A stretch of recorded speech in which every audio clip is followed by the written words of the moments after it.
Dahil day off namin, lalaboy kami sa PN Cavite City. Let's go! So dito nga guys, makikita nyo na nakasakay kami sa bus. Dito nga namin napagpasyahan na sumakay dahil komportable at malamig. Cavite City lang naman ang aming pupuntahan. At dito nga makikita nyo si Jollibee. Syempre hindi magpapauli si Jollibee. At ang palabas nga pala dito sa loob ng bus ay bubble gang. Paborito natin nga simula nung bata pa tayo. Dito nga ay inyong makikita na paalis pa lang kami, inaantok na sila, grabe. At syempre pagbaba namin ng bus, sumakay kami ng jeep at ngayon nandito na kami sa PN.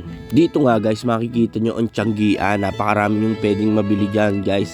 Ayan, kaliwat kanan, 2 lane pa yan. At syempre ano pa ba ang gagawin natin kundi maglakad-lakad. Ayan nga ang aking kasama, si Bonbon, si Neneng at si Lisel. Let's go! Sa sarili mo huwag kang magugunda, pinakauna huwag kalimutan. Mga baala patay na sa lupa, kahit pangalan mahilong magsabihan at nagutuman. Iwasan mo na mamululan sa mga hangalan, ngayong pinagpaguran. Huwag kang babayo. Wala lang.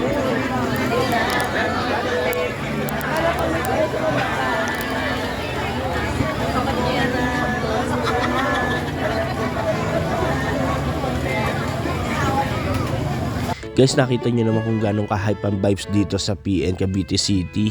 Na talaga naman pag pumunta ka, hindi ka magsisisi. Ay!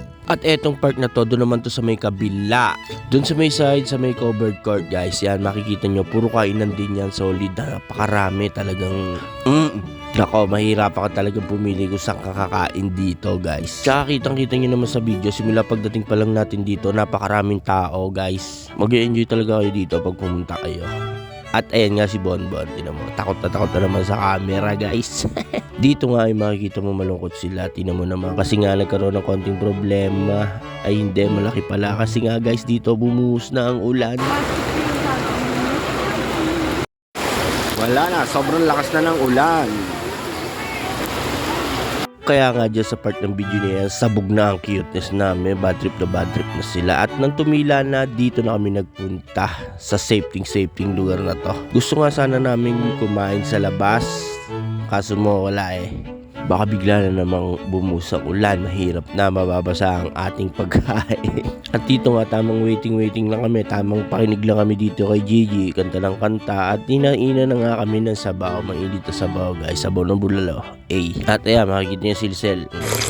Grabe makahiga, parang wala nang bukas. At sa wakas, dumating na rin ang aming pagkain dahil kami gutom na kakalakad at biglang mulan, eto na kakain na. Dito nga ay tumila na ang ulan, nakita si Neneng ng Crocs, sabi niya gusto niya, sabi ko sige bibiling ko, bayaran mo lang sa Pasko. At yan nga guys, dito makakabili ka rin ng mga murang t-shirt, yung mga pambahay mo lang yan. Yan nga makikita mo, tuwa mga bata kasi nga tumila na ang ulan. At eto nga pala guys, fruit shake, napakasarap. Bumili kami, talagang mura-mura lang, 80, dalawang small na siya, pero yung small nila yan, yung 80, yung 12 ounce. Sulit talagang tunay na prutas, katas ng prutas. Eto nga dito guys, makikita nyo yung ibang store nagsasara na sila kasi anong oras na, mga 11 na siguro to, mga ganun. At dahil nga inaantok na sila, dali-dali na kami umuwi guys. Sumakay na kami ng jeep, then sumakay na rin kami ng bus. Ganun lang kabilis, walang kahasel-hasel. At dito nga nakababa na kami ng kanto, naglalakad na kami. Yan, kitang-kita nyo naman, tamang walk trip lang kami. Dito nga ay nadaanan kami ni Kuya Alan at sinakay niya na kami. Shoutout sa'yo Kuya Alan, maraming salamat sa'yo, thank you. At kung umabot ka nga sa part ng video na to, gusto kong magpasalamat sa iyo sa patuloy na pagsuporta sa akin dyan. Mag-iingat kayo palagi, thank you.